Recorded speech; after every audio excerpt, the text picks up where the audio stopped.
नमस्कार फ्रेंड्स, कैसे हो। मैं हूं कांतिलाल हेमानी। आज हम खड़े हैं बनासकांठा डिस्ट्रिक्ट के वाव तहसील के एक प्रसिद्ध यात्रा स्थान वाला स्थल है, उसका नाम है ढीमा। ढीमा इंडो पाक बॉर्डर से बिल्कुल नज़दीक आया हुआ शहर है और आपने कई बार देखा है कि हम जहाँ जहाँ जाते हैं को विशिष्ट व्यक्ति हो, विशिष्ट स्थलों उनकी ही बात करते हैं। तो हमारी आज की चैनल कांतिलाल हेमानी ज्ञान के द्वार में हम एक प्रसिद्ध संत के बारे में आपको बताने जा रहे हैं। ऐसे संत कि जिनका जन्म आज़ादी के पहले हुआ था, तब का जब हिंदुस्तान बड़ा हिंदुस्तान था, और उस हिंदुस्तान में से वो जब बंटवारा हो गया, रेडक्लिफ जी ने जो उसके अंदर एक कैंची डाल दी, इनकी वजह से हमारे हिंदुस्तान के दो देश बन गए। तो पाकिस्तान के अंदर उनका जन्म हुआ था। उनके बाद वो यहाँ हिंदुस्तान में आए और आने के बाद एक इतने आध्यात्मिक व्यक्ति, इतने ज्ञानी व्यक्ति के जिनको नमन करने से हमारे दिल में भी प्रकाश के दिए जल उठते हैं। ऐसे श्री लक्षानंद जी बापू के धाम में हम खड़े हैं। उनका नाम है लक्षधाम, और लक्षधाम के बारे में हम आज कई सारी बड़ी बातें करने वाले हैं। आप मेरे वीडियो के साथ अंत तक जुड़े रहें, यही शुभकामना के साथ हम लक्षधाम में आगे चलते हैं। उनका मेरे हाथ में उनका एक बहुत बढ़िया बुक है, लक्षानंद प्रकाश। हमारे एक संत हो गए गुजरात में, जिन्होंने सत्यार्थ प्रकाश नाम की बुक लिखी थी। ऐसा ही एक बहुत बढ़िया पुस्तक है लक्षानंद प्रकाश जी। उनके जीवन का निचोड़ है, और उन जीवन की निचोड़ वाली ये बुक बहुत पढ़ने लायक है। उन्होंने और दूसरी भी कई बुकें लिखी हुई है। लक्षानंद उपदेश, लक्षानंद जी उपदेशामृत, लक्षानंद जी संगीतमाला, ऐसी 8-9 बुक। और 2 बुक अभी भूर्तहरि जी का वैराग्य स्तक और उनकी जीवन यात्रा, ये दोनों बुक अभी लिखने की बाकी है। वो लिख तो गई है लेकिन छपाने की बाकी है। उनके सुपुत्र श्री डॉक्टर साहब जी ने कई बातें मेरे को शेयर की है। इन बातों के आधार पर मैं इस वीडियो में आपको कई बातें और बता रहा हूँ। आप अंत तक मेरे साथ जुड़े रहिए। लक्षानंद जी ने यहाँ ढीमा गांव में यहाँ आने के बाद कई ऐसे काम किए, अंधश्रद्धा को दूर करने के लिए प्रयास किए, और यहाँ जो एजुकेशन का अच्छा काम हो, इसीलिए जो छोटे बच्चे थे उनके वक्त में उन बच्चों को एजुकेशन मिल रहे और अच्छी तरह से शिक्षा प्राप्त हो, इसीलिए उन्होंने भी बहुत बड़े प्रयास किए थे।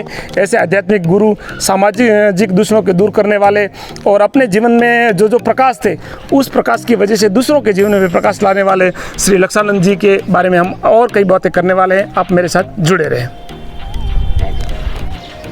श्री 108 श्री लक्षानंद जी ने जो उनके जीवन का जो निचोड़ दिया है, उनके जीवन के कई साल इस स्थल पर उन्होंने गुजारे हैं। यह स्थल है ढीमा, जो भगवान धरणीधर शामळाज जी का मंदिर भी यहाँ प्रसिद्ध है। उत्तर गुजरात के बनासकांठा डिस्ट्रिक्ट में आया हुआ ये ढीमा यूँ भी प्राचीन स्थल है। इनमें जो इतने आध्यात्मिक गुरु हो गए, उनके बारे में बात है। श्री लक्षानंद जी का जन्म विक्रम संवत 1970 में हुआ, और उनका जन्म गोकुल अष्टमी के दिन हुआ था। तो ये दिन यहाँ बहुत धामधूम से उनकी उजवनी होती है, और कई लोग उनके साथ जो अनुयायी है वो भी यहाँ आते हैं। उनकी माननीय श्री लक्षानंद जी की यहाँ समाधि है, उनके नज़दीक में उनके गुरुजी की समाधि है। तो लक्षानंद जी ने जो प्रकाश दूसरों के जीवन में प्रकाश लाने का काम किया है, उनके बारे में हम बात कर रहे हैं। उनका जो आश्रम के अंदर का भाग है, हम भी देखने वाले हैं। आप मेरे साथ जुड़े रहें। लक्षानंद जी ने जो लक्षानंद प्रकाश लिखा हुआ है बुक, उन्होंने यहाँ ढीमा में जो आए थे, उनको जीवन के जो हिंदू धर्म के 4 आश्रम होते हैं, ब्रह्मचर्याश्रम, गृहस्थाश्रम, वानप्रस्थाश्रम और संन्यासाश्रम। ये चारों 4 आश्रम उन्होंने उजाले हैं। वो जो पहली बार ये ब्रह्मचर्याश्रम है, उनका फोटो है। सूरत से किरत बड़ी, बिना पंख उड़ जाए, सूरत तो जाती रहे, किरत कब न जाए। जो कीर्ति की बात उन्होंने यहाँ की है। और लक्ष्य नाम शुद्ध ब्रह्म है, प्रेम का विषय आनंद, दोनों की जो एकता सो है लक्षानंद। तो श्री लक्षानंद जी श्री 108 थे। उन्होंने अपने जीवन के निचोड़ को यहाँ दिया। यह है उनकी पालकी, जो जन्माष्टमी, जो गोकुल अष्टमी है, उनका जन्मदिन है उस दिन, और 21 मई जो उनका निर्वाण दिन है। इस दोनों दिनों को इस पालकी से ढीमा शहर में उनका जो शोभा यात्रा निकलती है, इसके लिए ये पालकी का यूज होता है। उसके अंदर ही उनके भगवान श्री कृष्ण का भी फोटो इसके अंदर रखा हुआ है, और श्री लक्षानंद जी के फोटोज ही अंदर रखे हुए हैं। गोकुल अष्टमी के पवित्र दिन के उनका जन्मदिन है, तो आप समझ सकते हैं। तो उनके जो गुरु थे, उनके भी फोटोग्राफ्स उन्होंने अच्छी तरह रखे हुए हैं, और उन्होंने जो लिखा है, કૃષ્ણ થી નહીં કાન, રામથી રામ બન્યો નહીં, મહત્તમ સંત મહાન આપ જેવો કરે અણખિયા। નુગરા નરની પ્રીત એ વાર ન લાગે વણસતા, પણ જેમ રેતની भीत पड़े अचानक अणखिया। उनका नाम जो उनके जो अणखिया लिखा हुआ है वो उनका जन्म हुआ था पाकिस्तान के थरपाकर के सिंध प्रदेश में, जहाँ उमरकोट नाम का गांव आया हुआ है। और उस उमरकोट गांव के बिल्कुल नज़दीक अणखिया नाम का गांव है। उस अणखिया गांव के नाम की वजह से उन्होंने जो अपनी सरनेम रखी हुई है वो अणखिया रखी हुई है। और उनके जो सारे दोहे हैं वो जो चोटदार है उसको और चोटदार इसीलिए बन जाते हैं कि उसमें अणखिया नाम आता है। वो मैंने जो गुजराती में लिखा हुआ पढ़ी मेरी कविता कि नुगरा नरनी प्रीत वार न लागे वणसनो, ये शब्द घना समय सुधी हमारे घरे त्या लखेलो रहतो तो। अभी उन्होंने जो दूसरी बात है कि हम सागर भाई आपको बहुत छोटी सी बता रहे हैं सबके सब। डॉक्टर भारत रत्न महामहिम भीमराव अंबेडकर जी का फोटोग्राफ्स अच्छा है। सामने स्वामी विवेकानंद जी जिन्होंने शिकागो में जाकर हमारा हिंदू धर्म की बात रखी थी, स्वामी विवेकानंद जी भी अच्छा फोटो है। भगवान बुद्ध की 2 कलात्मक मूर्तियां भी रखी गई हुई है, वो आप देख सकते हैं।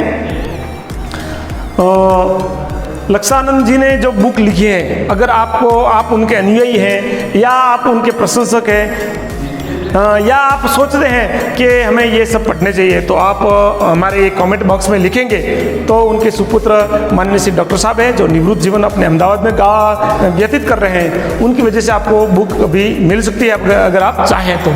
उन्होंने एक बड़ी और अच्छी कलात्मक यहाँ वस्तु रखी हुई है। ये सब जो भवन का निर्माण भी डॉक्टर साहब ने ही करवाया है।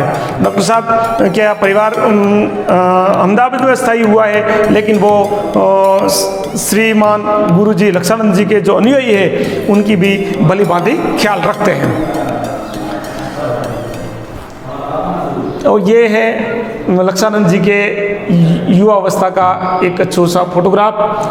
आपके जीवन में भी अच्छी सी प्रगति हो जाए। मैं आप यहाँ दिखा दूँ, श्री श्री 108 ब्रह्मनिष्ठ स्वामी श्री उमेदराम जी है, ये लक्षानंद जी के गुरु थे। और स्वामी श्री हंस निर्वाण जी ब्रह्मनिष्ठ, उनका हंस निर्वाणाचार्य जी, ये उनका फोटोग्राफ है। और ये वैद्यराज स्वामी श्री लक्षानंद जी। और लक्षानंद जी मानसिक तौर से बहुत बड़े योगी थे, लेकिन जो यहाँ की वनस्पति होती है उसके भी बहुत बड़े वो आयुर्वेदाचार्य थे।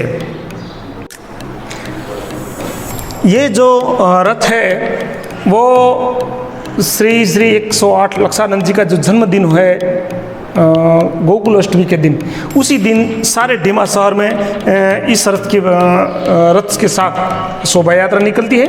और उनके अनुयायी है, उनके शिष्य है, वो सब उस रथ यात्रा में अपना सहभागी होते हैं और उस पवित्र दिन पर उनको नमन करते हैं।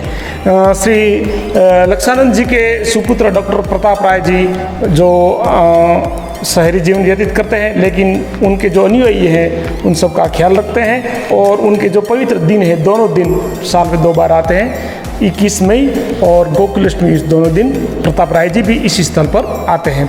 और प्रताप राय जी का जो जीवन है वो भी सुखमय रहे, ऐसी शुभकामनाओं के साथ उनके आशीर्वाद हमें भी प्राप्त हो, उसी शुभकामनाओं के साथ हम आगे भी जुड़े रहेंगे और परम तत्व में रहे हुए अच्छे गुण आपके जीवन में भी प्रकाश लाए, इसी शुभकामनाओं के साथ आगे मिलते रहेंगे। जय हिंद, जय भारत।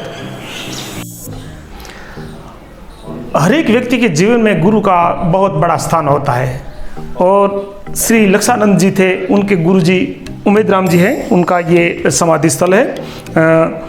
उमेदराम जी ने जो ज्ञान दिया उनकी वजह से श्री लक्षानंद जी 108 बने। ये जो स्थान है वो श्री लक्षानंद जी का स्थान है, उनकी समाधि स्थल है।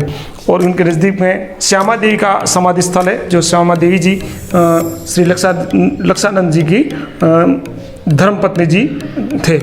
तो आज हम पवित्र स्थल पर आए और उनकी और कई बातें अभी हम अपने जो ये 10-12 मिनट की वीडियो में नहीं बता सकते, लेकिन उनको समझने के लिए, को देखने के लिए, उनके पुस्तकों और भजनों को सुनने के लिए और हमारे जीवन में प्रकाश आ सकता है। आपके जीवन में भी नया प्रकाश आए, इसी शुभकामनाओं के साथ फिर नए वीडियो में मिलते रहेंगे। और आप मेरे चैनल के साथ जुड़े रहें, चैनल को सब्सक्राइब करें और शेयर करें। जय हिंद, जय भारत, जय हंस निर्वाण जी।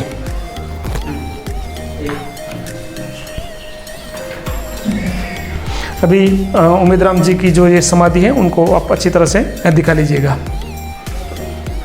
जय हंस निर्वाण जी, जय परम तत्व। आपके जीवन में भी परम तत्व का प्रकाश फैलाए रखे, इसी शुभकामनाओं के साथ आगे मिलते रहेंगे। जय हिंद, जय भारत।